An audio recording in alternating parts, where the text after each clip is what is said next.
Hi, so today we're going to talk about Chapter 7. So this is a chapter that I typically let students work through on their own. You should read the book. You should watch this entire PowerPoint presentation. I'm only going to talk about a few of the slides in here. And then there's a worksheet that I've typically had students to work on that covers the chapter. And what I'm going to have you do is work on that worksheet and then look at the answers. So the answers are also posted. And come to the office hours and ask me questions about the answers you don't understand. There'll be 2 assessments on this chapter. There'll be a Blackboard quiz, and there'll also be a quiz on mastering chemistry, as well as your mastering chemistry homework. So we're going to talk about properties that are affected by their position on the periodic table, and we're mostly going to be talking about 4 properties: atomic radius, ionization energy, electron affinity, and electronegativity. And in order to understand these, all of these are related to the position of the electrons surrounding the atom and their ability to interact with other atoms. So we want to stop and think a little bit about what actually holds the electrons around the nucleus of an atom. So this is mostly due to electrostatic charge attraction. So there's protons in the nucleus, so there's a positive charge. And then the electrons are negatively charged, and so they're attracted to the nucleus by charge attraction. So the main thing that affects this, or one of the main things that affects this, is how far away from the nucleus the electrons are. So if you think of your nucleus, I'm just going to draw a little circle here. No, I'm not. Let me grab my pen.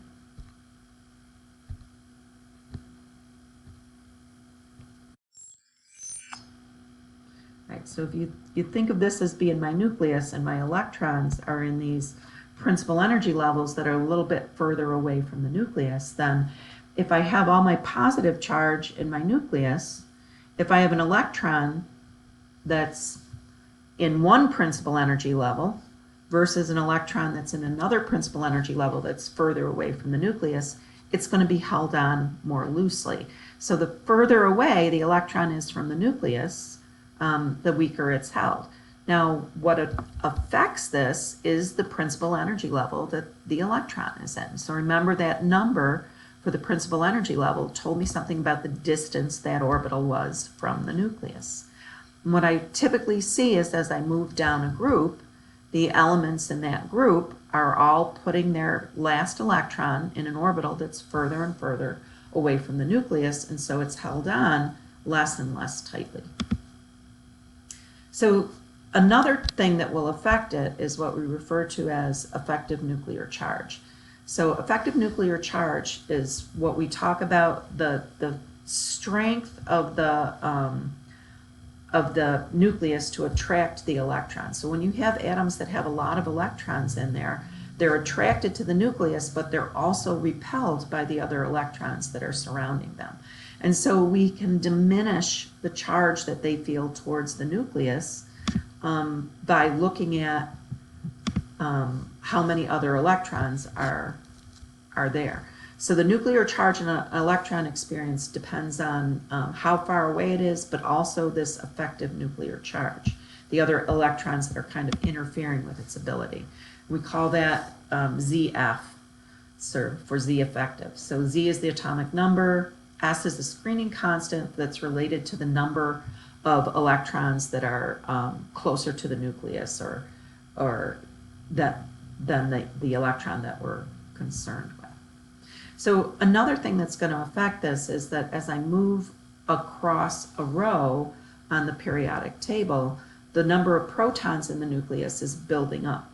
And as that number builds up, then each electron, as they move across a row, is about the same distance away, all right, because they're all in the same principal energy level, but they feel an increase in the nuclear charge. So both of these things are going to affect our properties. So what I'm going to do is I'm going to talk to you about the atomic radius, kind of walk you through how this works with the atomic radius, and then we'll look at, I'll let you look at ionization energy and electron affinity on your own. So the first property that we're going to talk about is the size of the atoms. So the size of the atoms is defined essentially as half of the distance between the nuclei of two atoms that are bonded together. So if you look at this picture, you can see they're basically showing you the distance from one nucleus to another and then dividing it by 2 in order to get the atomic radius. So this is just basically a measure of how large an atom is. So there's two things that affect this, just like we were talking about.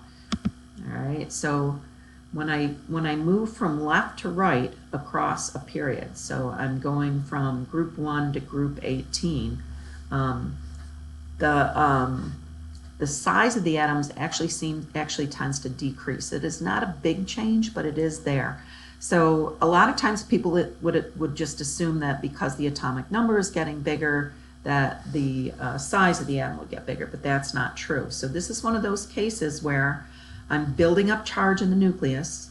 My electrons are all approximately, my orbitals are all about the same size for my outermost electrons. And so that increased charge essentially pulls the electrons in towards the nucleus, and they actually get smaller. When I go up and down a group, though, now I'm adding on those additional principal energy levels, and so the size of the atom increases.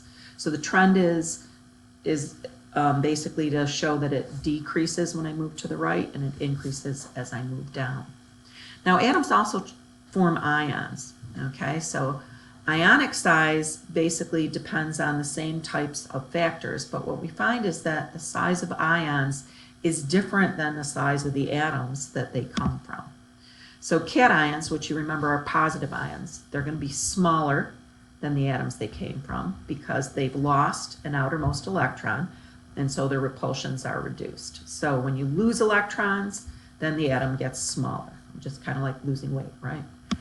And then anions, which are negative ions, those are going to be larger than their parent atoms because I'm adding an electron in, so my repulsions are increased. So I add electrons, I get negative ions, the size gets larger. So there's also what we refer to as an isoelectronic series. So an isoelectronic series has ions with the same number of electrons. So what we find is that the ionic size will decrease as the nuclear, with an increase in the nuclear charge. So the general trends in the atomic radius, as you look at the periodic table, are increasing to the right and increasing as I move up, okay? I said that backwards. Both of those are decreasing. They're decreasing as I move to the right and decreasing as I move up. All right, so what I'm going to let you do is I want you to think about these two ideas, that as I move down a group, I'm adding on additional principal energy levels. All right, and so my atoms are going to be getting bigger, my last electrons are going to be further away. And as you move from left to right across the periodic table, your electrons start at about the same distance away, but the charge in the nucleus is building up, and so they're held a little tighter, and so they actually end up getting a little bit smaller. So you can go through the rest of this slideshow. The definitions for the 4 trends that we talked about will be there, all right, and you'll be able to see what the final trends are, okay?